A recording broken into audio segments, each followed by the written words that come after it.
Assalamualaikum warahmatullahi wabarakatuh. Salam sejahtera bagi kita semua.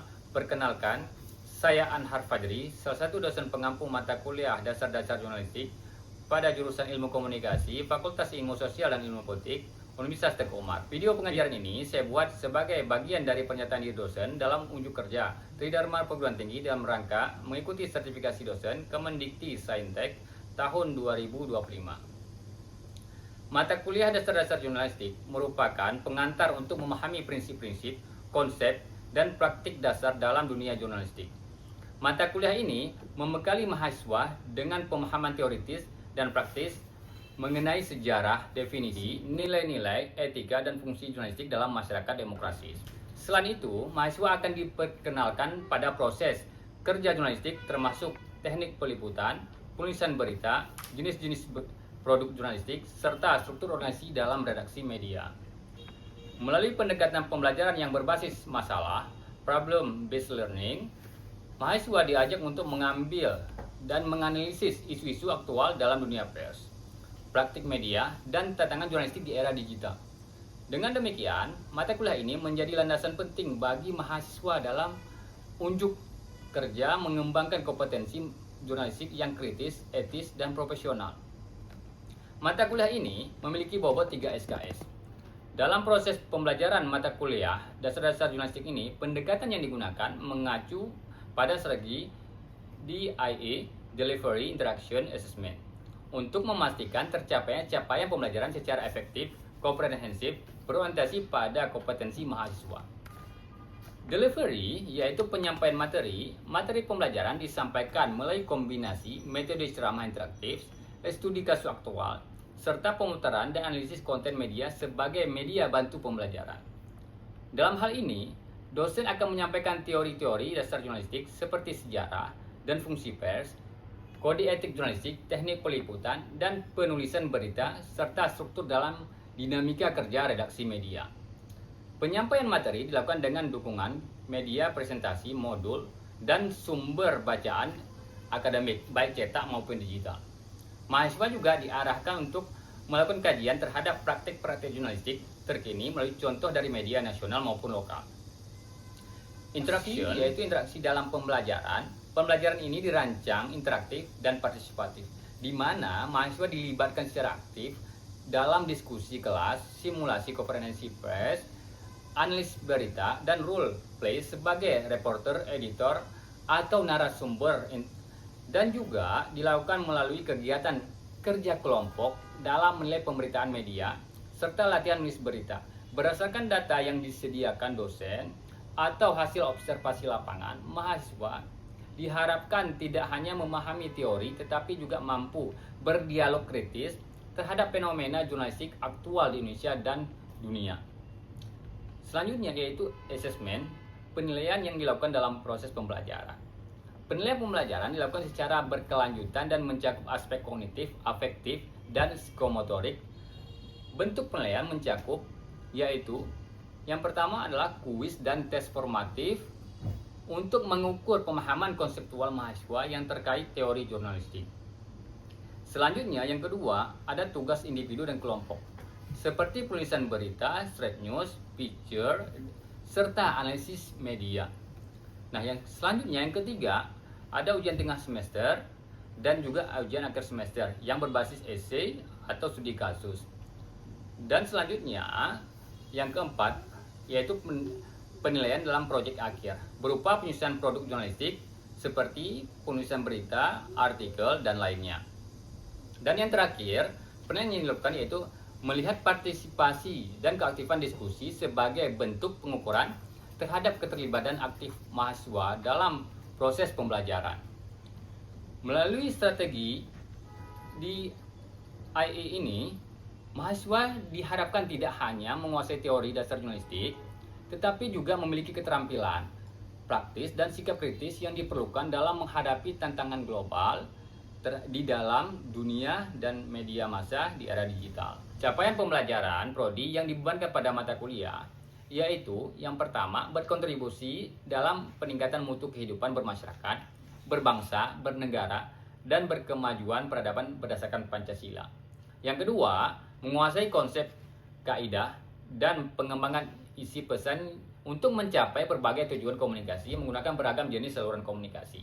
Yang ketiga, mampu menghasilkan kinerja mandiri, bermutu, dan terukur. Yang keempat, menguasai keterampilan dasar ilmu komunikasi yaitu public speaking, jurnalistik, dan produksi konten multimedia. Mata kuliah ini bertujuan untuk membekali mahasiswa dengan landasan teoritis dan praktis di bidang jurnalistik. Melalui perkuliahan ini, mahasiswa diharapkan mampu memahami prinsip dasar jurnalistik, ruang lingkup kerjanya, serta dapat menghasilkan karya jurnalistik yang akurat, faktual, dan bertanggung jawab. Capaian pembelajaran mata kuliah juga mendukung capaian pembelajaran lulusan jurusan ilmu komunikasi, yaitu menguasai keterampilan dasar komunikasi termasuk jurnalistik dan mampu menghasilkan kinerja mandiri yang bermutu dan terukur. Mata kuliah ini berkaitan erat dengan profil lulusan, yaitu menjadi profesional dalam ilmu komunikasi, pemimpin dalam komunitas, dan wirausaha komunikasi. Oleh karena itu, pemahaman terhadap dasar-dasar jurnalistik merupakan fondasi penting bagi mahasiswa, baik yang ingin berkarir di bidang pers, humas, konten kreator, maupun peneliti muda. Pada pertemuan kedua ini akan membahas dua pokok bahasan utama, yaitu definisi jurnalistik dan sejarah jurnalistik. Materi ini sesuai dengan rencana pembelajaran semester dengan subjam PMK, yaitu mahasiswa mampu mereview materi sebelumnya serta menjelaskan sejarah lahirnya dan perkembangan jurnalistik serta definisi dari berbagai sudut pandang. Ini penting sebagai landasan awal sebelum kita masuk ke materi yang lebih aplikatif seperti teknik penulisan berita, analisis nilai berita, dan struktur penulisan jurnalistik. Berdasarkan RPS Dasar-Dasar Jurnalistik, capaian pembelajaran khusus pada pertemuan ini mencakup mahasiswa memahami dan mengimplementasikan keilmuan jurnalistik dalam melihat berita dan yang bukan berita. Mahasiswa juga mampu menganalisis elemen-elemen jurnalistik yang terkandung dalam sebuah berita dengan penugasan individu maupun kelompok. Mengapa sejarah dan definisi jurnalistik ini penting untuk dipelajari? Karena kita hidup di era informasi yang dipenuhi oleh konten-konten digital, di mana siapapun bisa menjadi penyampai informasi. Namun, tidak semua informasi adalah produk jurnalistik. Oleh karena itu, penting bagi mahasiswa untuk mengetahui akar sejarah jurnalistik, termasuk tonggak penting seperti Akta Diunar, Gutenberg, hingga Medan Perjadi sebagai kontran pertama di Indonesia. Dengan pengalaman ini, kita akan membedakan mana konten jurnalistik dan mana sekedar opini atau hoax. Metode pembelajaran dan media. Dalam penyampaian materi hari ini, saya akan menggunakan ceramah interaktif didukung dengan diskusi terbuka dan studi kasus singkat. Mahasiswa diharapkan tidak hanya menyimak tetapi juga aktif dalam menyampaikan pendapat, menganalisis contoh kasus. Dalam media pembelajaran ini akan digunakan yaitu antara lain presentasi melalui PowerPoint, video dokumenter sejarah, dan juga artikel, berita, dan literatur jurnalistik dasar.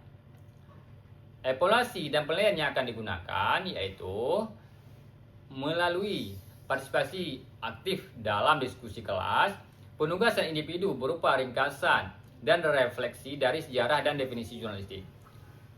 Penugasan ini merupakan bagian dari penilaian formatif total nilai akhir yang telah disebutkan pada RPS. Setelah memahami tujuan pembelajaran pada hari ini, mari kita mulai pembahasan inti, yaitu kita akan membahas tentang definisi dari sudut pandang ilmiah dan praktis. Nah, selanjutnya kita akan menelusuri sejarah perkembangan jurnalistik dunia, dilanjutkan dengan sejarah jurnalistik di Indonesia. Nah, berikut cuplikan video pengajaran yang telah saya buat. Mari kita simak bersama. Assalamualaikum warahmatullahi wabarakatuh. Waalaikumsalam. Selamat sore semuanya. Selamat berjumpa kembali pada pertemuan kita yang kedua ini pada mata kuliah dasar-dasar jurnalistik. Oke, baik, kita lanjut. Berita itu bukan hanya sebuah informasi, tetapi juga sebuah kekuatan yang akan membentuk dunia. Kenapa seperti itu? Jurnalistik adalah kegiatan inti dalam dunia komunikasi massa yang menjembatani fakta dan publik. Jurnalisme bukan hanya soal menulis berita, tetapi tentang etika, keakuratan, ketepatan waktu, dan tanggung jawab sosial. Ini nanti yang akan mengawali pembicaraan kita tentang sejarah dan definisi. Oke, mari kita lihat.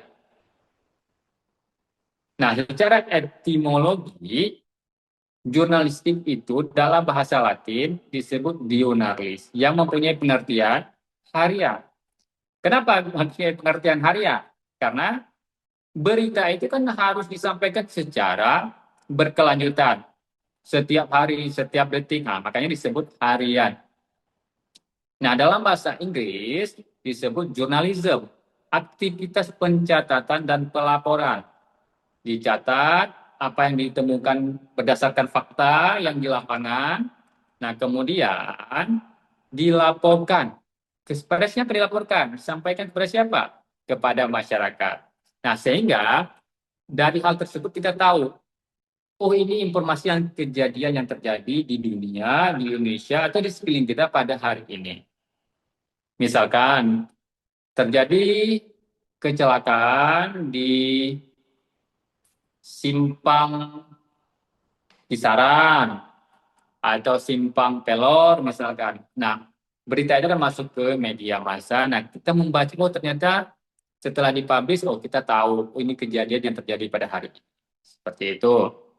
Nah, ini yang berdasarkan pengertian secara etimologi dalam bahasa Inggris. Nah, yaitu juga berdasarkan kegiatan yang menyampaikan fakta kepada publik secara rutin. Ini yang kita bilang tadi, secara rutin berkelanjutan.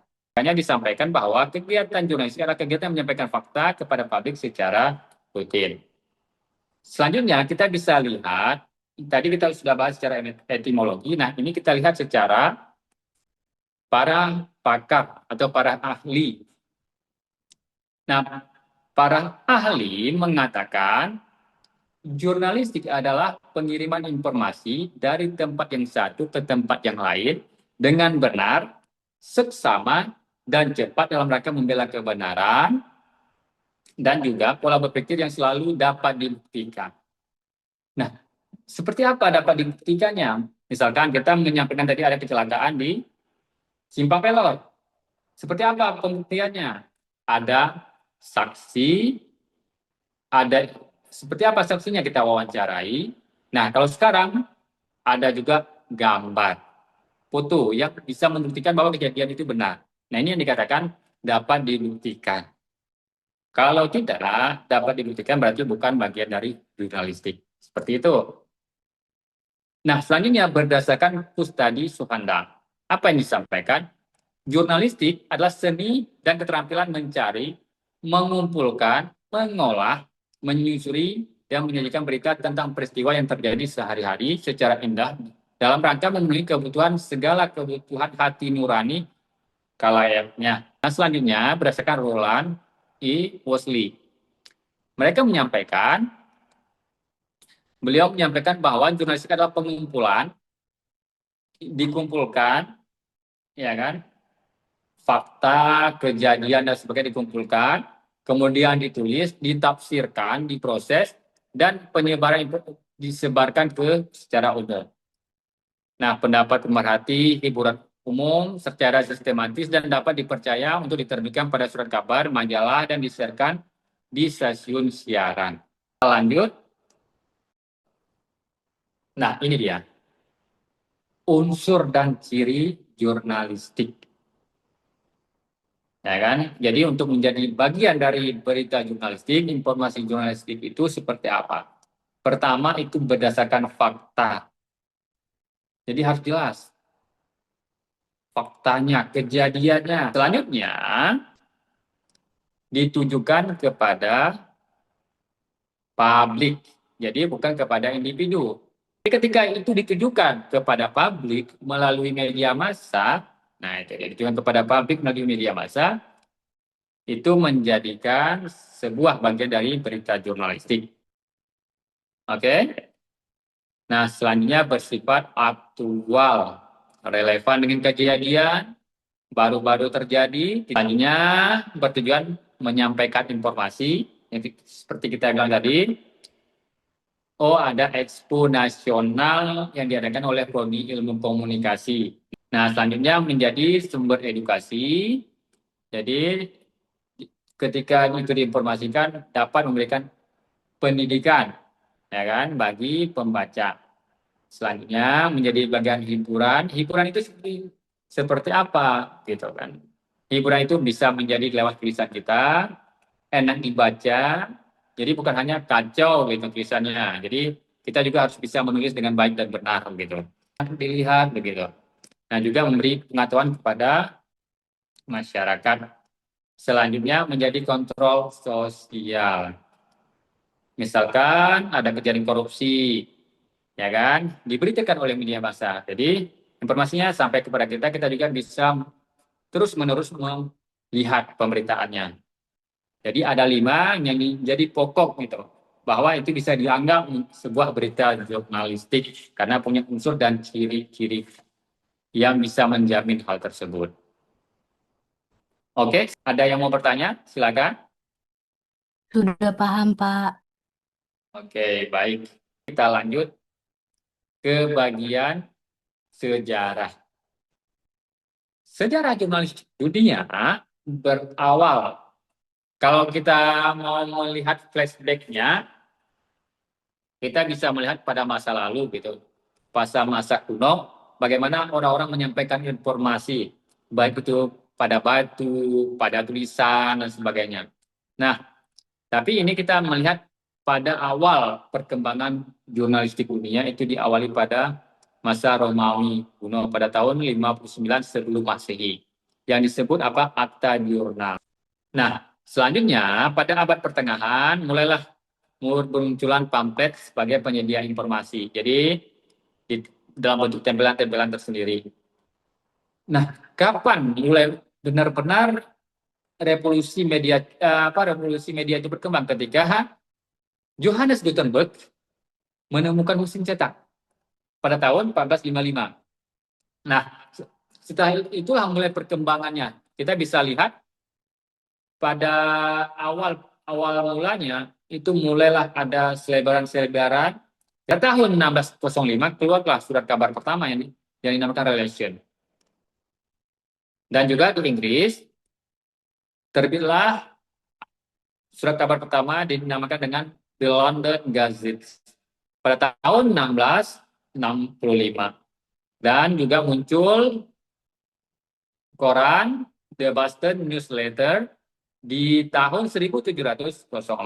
Semakin berkembangnya dunia, semakin maju pula jurnalistik.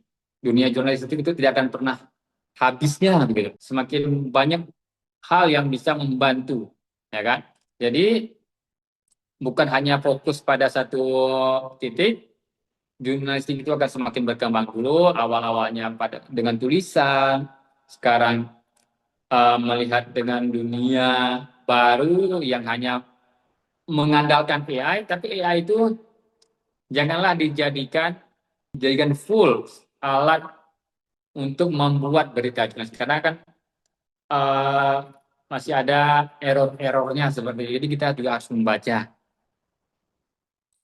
Oke, nah ini kita lihat sejarah jurnalistik Indonesia. Diawali kapan? Pada masa penjajahan Belanda. Makanya surat kabar pertama itu bernama Batavia Novels. Itu adalah media Belanda yang dikeluarkan pada tahun 1744.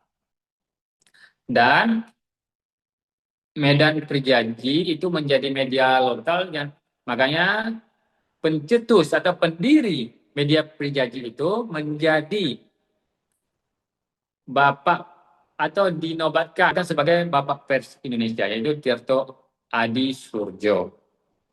Nah juga kita bisa melihat perjuangan pada masa awal-awal kemerdekaan. Akan tetapi pada masa Orde Baru media massa itu tidak berkembang. Kenapa tidak berkembang? Karena di breeder dan izinnya tidak keluar. Sehingga pada masa Orde Baru, media itu sepenuhnya di bawah kontrol pemerintah. Tidak bisa bebas menyampaikan aspirasinya tidak bisa bebas memberikan informasi kepada masyarakat.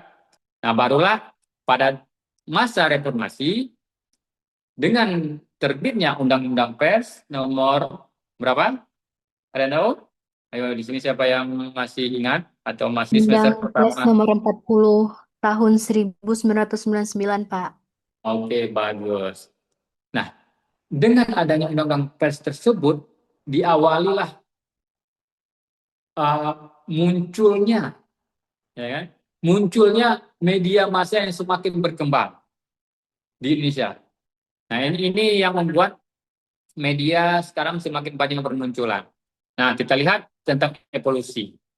Kita bisa membagi dalam 3 era. Tradisional, itu surat kabar, karakteristiknya lambat, memang mendalam, tapi sangat lambat gitu. Nah, juga di era elektronik. Pada masa elektronik, nah itu ada radio dan televisi, update-nya yang lebih dengan visual yang lebih cepat. Visual cepat, kita bisa melihat orang yang menyampaikan, berita kejadiannya seperti apa. Contoh, misalkan liputan lebaran, liputan banjir. Nah, apalagi di era digital sekarang dengan sistem online gitu. Kita bisa lihat tuh, informasinya langsung kita dapat real time gitu. Kejadiannya masih berlangsung, beritanya sudah kita dapat. Dan bisa interaktif lagi. Ya kan, itu sangat-sangat lebih mudah bagi kita. Oke, sampai di sini ada yang ingin bertanya dulu? Silakan. Pak, izin bertanya, Pak. Ya, silakan. Tadi kan Bapak ada membahas mengenai berita nih, Pak, kan? Ya. Berita itu kan harus fakta, kan, Pak? Nah, bagaimana jika ada sebuah kasus, tetapi kita kekurangan satu bukti nih, Pak, mengenai kasus itu? Apa itu bisa dikatakan sebagai berita, Pak, atau tidak? Bukti apa nih yang tidak akurat? Semisal apa? Coba. Buktinya kayak saksi mata kan, dalam berita kan kita harus punya bukti saksi mata dari masyarakat, Pak. Nah, kalau nggak ada bukti saksi mata, kayak mana, Pak? Nah, dapat fotonya? Oke, atau seperti ini. Contoh misalkan kejadian kecelakaan pada waktu subuh misalkan kan belum ada saksi mata di situ. Tapi kita masih bisa bertanya kepada masyarakat di sekitar yang mungkin masih bisa yang melihat mobilnya dari arah mana sehingga kejadiannya seperti ini. Ya kan? Kita masih bisa menyampaikan beberapa fakta yang menjamin kejadian itu ada. Contoh, foto. Sekarang kan ada foto kan? Ada gambar yang bisa menjadi bukti. Nah, cukup seperti itu. Nah, tapi sambil berjalan kita bisa menggali bukti-bukti lain. Tetap saling menjaga bahwa oh ini benar fakta dan kejadian. Jadi intinya sekecil apapun buktinya akan memberikan informasi kepada pembaca. Oke, sampai di situ, Musi, bagaimana? Iya, paham, Pak. Oke, baik. Nah, ini yang menjadi diskusi kita. Bisa dijawab sekarang atau di pertemuan berikutnya. Seorang selebgram menyebarkan berita, apakah disebut jurnalis? Nah, pertanyaannya, apa beda jurnalis dan konten kreator? Di mana peran verifikasi data? Apakah viral sama dengan benar? Oke, nanti bisa difoto ataupun dicatat untuk sebagai bahan kajian kita bersama. Nah, tugas mahasiswa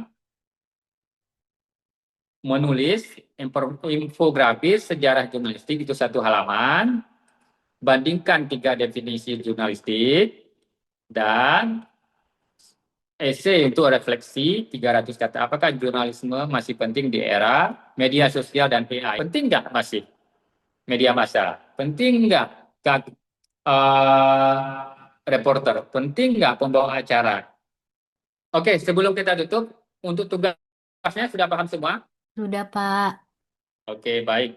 Jadi ada untuk diskusi, ini diskusi, jadi kita diskusi untuk secara umum, dan juga ini sebagai tugas individu untuk minggu berikutnya. Oke, baik. Ini untuk pertemuan kita yang kedua, sudah kita bahas tentang sejarah dan definisi. Di pertemuan berikutnya, sesuai RPS, kita lanjut dengan topik yang berbeda. Pak izin bertanya, Pak. Oh ya, baik. Apa dampak perkembangan teknologi terhadap praktik jurnalistik, Pak?